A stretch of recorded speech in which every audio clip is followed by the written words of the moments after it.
Vieš, čo to je 10 pív a jedna malinovka? No predsa šťastní manželia na prechádzke. Pili ste? Áno, 3 pivá. Tak budeme fúkať. Vy mi neveríte? Musíme. Ja som vám povedal, aby ste hrali ako nikdy predtým. Nie ako by ste nikdy predtým nehrali. Medzinárodný deň žien mal byť pôvodne 6. marca. Ale vieš, ako to je, kým sa dievčatá namaľujú? Prečo sa tak mračíš, veď naši vedú už 5-0? Pretože nie je na čo nadávať. Jednu igelitku chcem. A čarovné slovíčko? Čare Mári jednu igelitku. Čo by si robil, keby ma uniesli? No, keby ťa niekto uniesol, tak to by musel byť obrovský silák.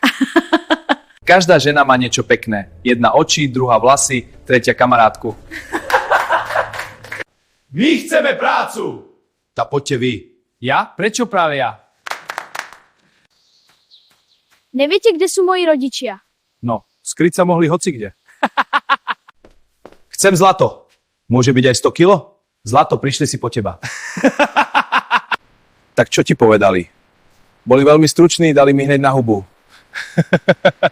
Pripadám si ako popoluška, stále len varím, perím a upratujem. Hovoril som ti, že život so mnou bude ako v rozprávke.